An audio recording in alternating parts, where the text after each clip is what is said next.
From the Hussman School of Journalism and Media at the University of North Carolina at Chapel Hill, covering the full range of Tar Heel athletics. This is Sports Extra.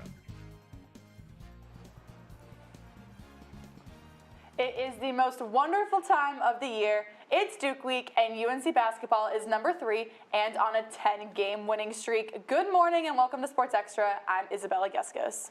And I'm JJ Jones. Thanks for joining us.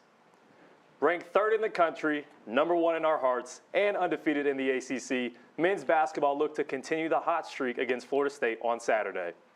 The start of the game was looking good, with back-to-back triples from Harrison Ingram, giving the Heels an early 11-point lead. However, FSU came roaring back with 7 first-half threes of their own, including this jumper from Jameer Watkins in the corner, closing the first half with the Heels down by 5. But as we've seen before against the Seminole team, UNC stormed back again in the second half with big threes like this jumper from Cormac Ryan. But the Seminoles maintained the pressure and kept them on their heels. True freshman Elliot Cadeau was a powerful presence on the court, with 16 points and 6 assists, helping the Heels to secure their 75-68 win. Now, a win is a win, but not all were created equal. Let's go to the top of the key with our men's basketball analyst, Aman Patel, to break down what was an ugly game for the Heels. Aman? You're absolutely right, JJ. It wasn't the prettiest game for the Heels, but great teams find ways to win in tough situations. Despite 17 turnovers and poor offensive execution down the stretch, the Heels were locked into a tight battle. Let's look at the last 60 seconds to see how the Heels hung on. At this point, UNC has missed its last 6 field goals. It's a 2-point game. It's going to come down to your stars. And R.J. Davis, he knows he's taking this shot. He's got the mismatch he wants, and he's taking the big to the outside, and now it's just about getting to his spot. R.J. gets downhill off the crossover, puts the brakes on in the paint, and, well, the All-American isn't going to miss that. With 40 ticks left, Florida State needs to score, otherwise this game is over. The ball's going to start at the bottom of the screen, but I want you to take a look up here. You're going to have 6'7" Jameer Watkins on 6'1" Elliot Cadeau. You don't have to be a basketball expert to know that this is the mismatch the Seminoles are going to take advantage of. Now, once Jameer Watkins gets the ball, take a look at Harrison Ingram. He is locked in on the ball over here, even though his man is stationed at the three-point line. This puts him in prime position to play help defense with Jameer Watkins, and as he goes up for the shot, well, Harrison Ingram is there to keep Carolina perfect in the ACC. There are plenty of mistakes the Heels made throughout the game and plenty of things the Heels need to clean up. You can't expect to win big-time games shooting just 41% from the field, but not breaking in a close game against a good team on the road. Well, that shows a strong championship-worthy unit. JJ? Aman, you mentioned the struggles of the Heels. What needs to change before they take on Georgia Tech tomorrow? I think the biggest point of concern is the performance of Armando Bacot. He only took 4 shots against the Seminoles, which resulted in 5 points. Even with his ability on the boards, his biggest X factor comes on the block with the ball in his hands. The Heels need to find a way to get him going early against the Yellow Jackets to have a chance on Saturday against the Blue Devils. Heels going for 11 in a row. Thanks, Aman. JJ, we're going to overlook Tech this week because all eyes are on this weekend, obviously. What is Duke's biggest threat to North Carolina? It's got to be the big man in the middle, 7-footer Kyle Filipowski. You know, 2 big men in the middle between him and Armando Bacot. That's going to be the primary matchup for that game. Who do you think's going to win the matchup? UNC, all day. I completely agree. But now let's move on to the women's side of things. The 20th ranked UNC women's basketball team faced off against Virginia on Sunday afternoon. Renaya Kelly got what she wanted in the first quarter with not 1, not 2, but 3 three-pointers in 5 minutes, propelling UNC to a 13-point lead. But UVA responded with a 12-4 run to gain a 37-34 lead at the break.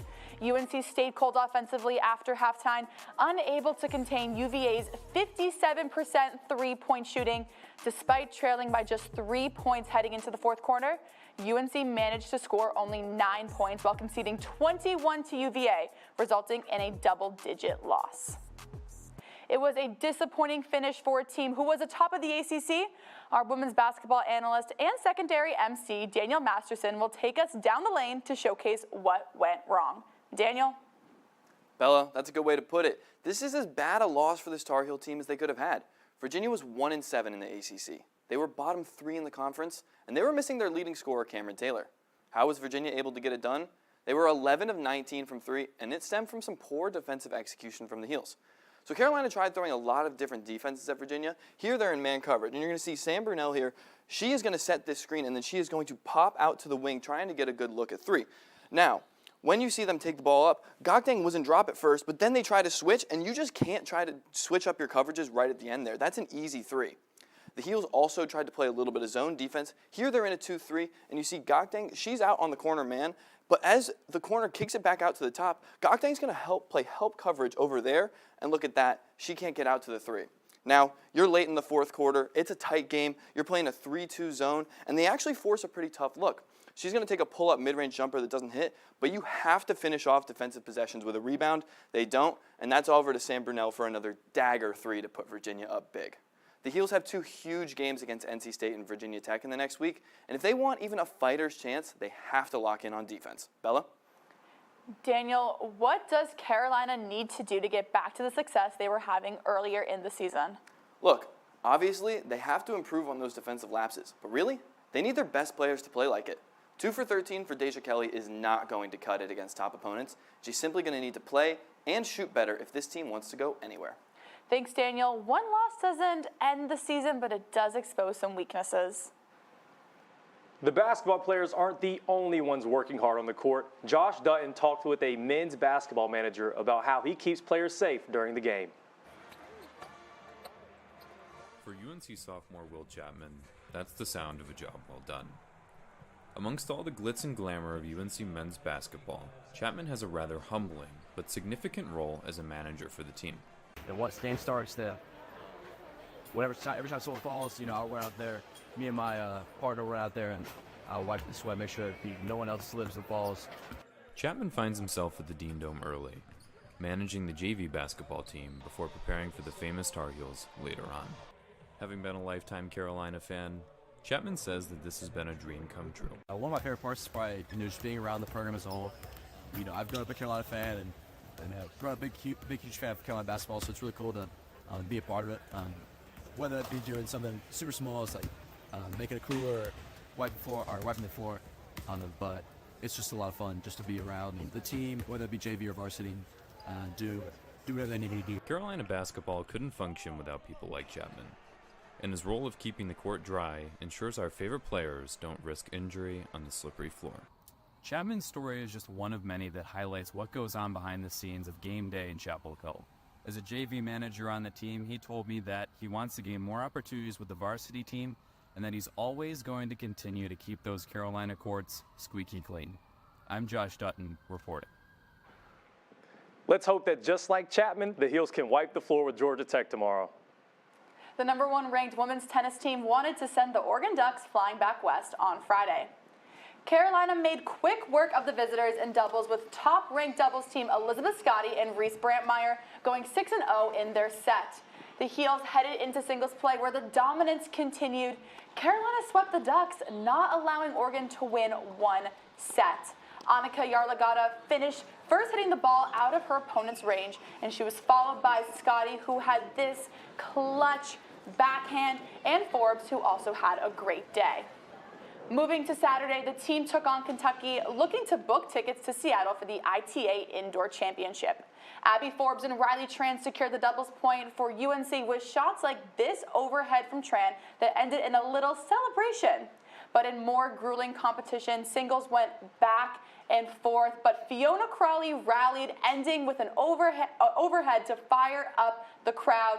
Outstanding freshman Thea Rabman won the singles match, and UNC took this one 4-0 to advance to the ITA Indoors. Knowing that she can impose her game on other people and not being tentative about using all those shots. They'll get a small break before heading out to the ITA Championship in 11 days. The number 16 ranked men's tennis team hosted the Fighting Illini at Cone Kenfield on Saturday, and it was an intense matchup. The Heels started off in doubles play with some fiery competition, but ultimately fell short to start down 1-0. They quickly rallied back with wins from Peters, Jansen, and Kate. Kate knocked off the number 17 player in the country. The match was intense, and you could see that in the first set where Kate won in a tiebreaker. Unfortunately, it just wasn't enough for the Heels, as they would lose the last 3 matches, including a tough loss for Phillip Jordan. the Heels lost narrowly 4-3. Fast forward to Sunday in the consolation match against the Florida Gators, Carolina won the doubles points. Then in singles, Jansen and Jordan won in the first 2 sets, putting the Heels up 3-2. Will Peters was neck and neck with his Boston hometown rival all the way up until the 3rd set, where he secured the 6-4 win. The Heels finished the weekend with a 4-2 victory.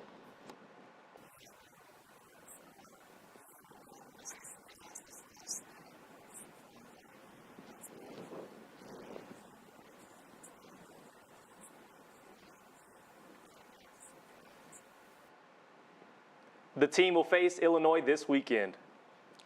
Former UNC women's soccer player Ruby Grant has entered a new chapter in her life as a pro footballer in Sweden. Here's Mason Marr. 21-year-old English professional footballer has a unique journey that has led her to Sweden. Professional football has always been the dream for Ruby Grant. She began her career playing for an all-girls club in England while also playing for the Arsenal Academy starting at age 7. While playing for the first team for Arsenal at age 16, Grant started to face tough decisions in terms of where she was headed in her career. She started looking into coming to the States to play as a way to continue to develop at a high-level football program. After speaking with other players like Alessio Russo, who had come to UNC, she decided to make the commitment. When I came to UNC, what I enjoyed most was that I was playing with everyone on the team was like in and around my age, and so we're all young and like super competitive, super hungry, ready to compete. Coming off of a competitive season at Carolina and heartbreaking loss in the national championship match, she started to reevaluate her plans for the spring. As she started seeking out opportunities to study and train with a professional team, the Swedish league caught her eye. BK Häcken opened the door for her to come in as a training player. I was studying and playing at the same time with them just as a training player, and initially it was just I was going there to get extra training and to be playing in another pro environment and getting as much experience as I could. But as soon as I got there, I could see how special the club is. Things progressed quickly for Grant, and the coaches saw a lot of potential in her. Fortunately, I was lucky to have the opportunity to sign a professional contract extended to me, which is something I'd not necessarily expected, but was extremely grateful for. And it meant I had a really tough decision because now I was contemplating leaving UNC and signing my first professional contract, which has obviously been a dream of mine since I was a young kid. Ruby is now on her way to finishing her first season as a pro footballer with BK Häcken, while also still attending England national camps. I'm Mason Murr reporting. Grant has a 3-year contract with BK Häcken and is excited to keep playing with the team in Sweden. Now for the Gym Heels. They took on the Clemson Tigers on Friday night in Carmichael Arena, trying to break out of a losing streak.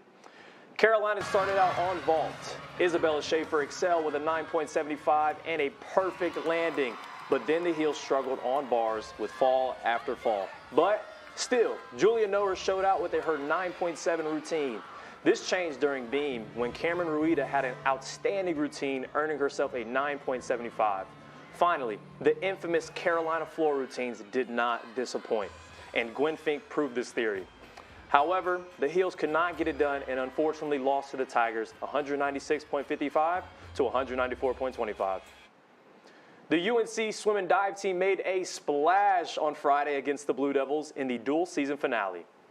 The Tar Heels won the first 10 events. Both the men's and women's 200-yard medley relay teams set the pace for UNC.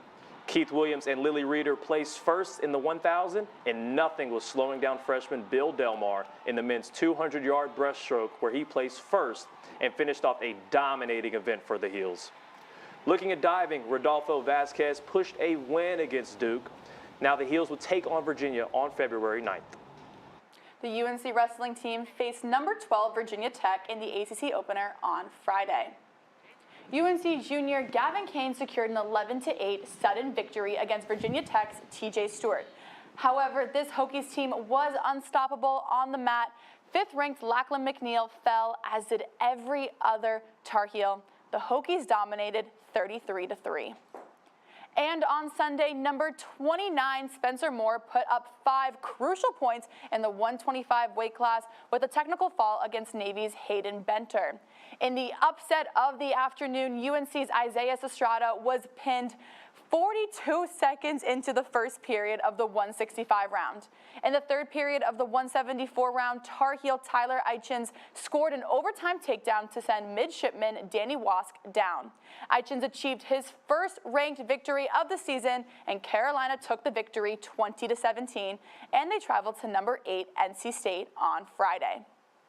The Tar Heels competed in the 2-day Penn State National Invitational this past Friday.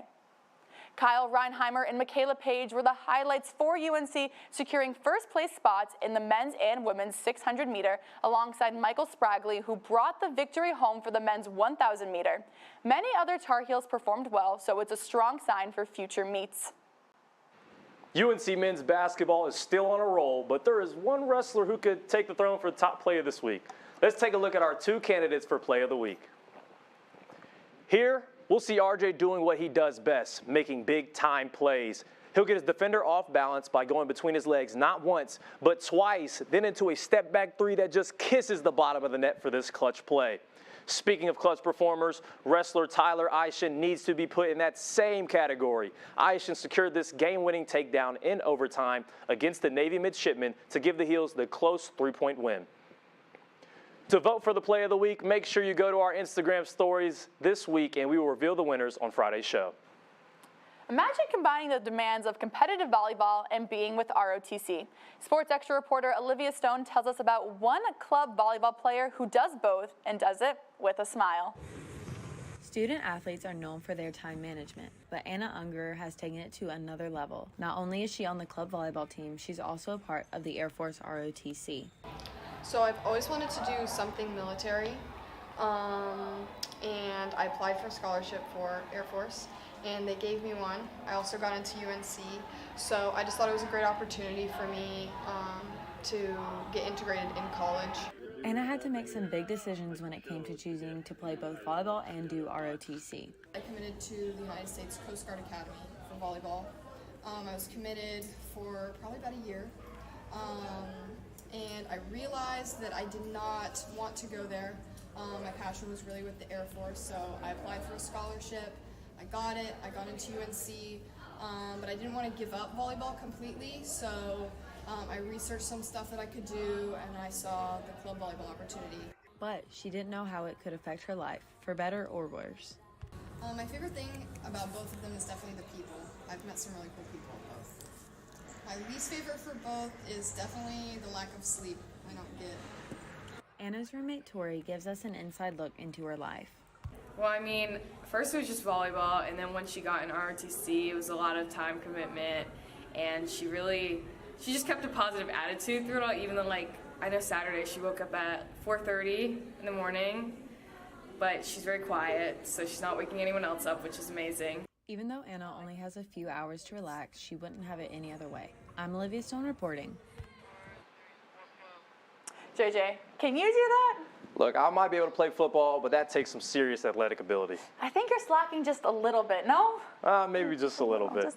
We will ROTC you later. That does it for this edition of Sports Extra. Tune in on Friday for another preview of another exciting weekend of Carolina athletics, and it's Duke Week. Duke Week, best week of the year.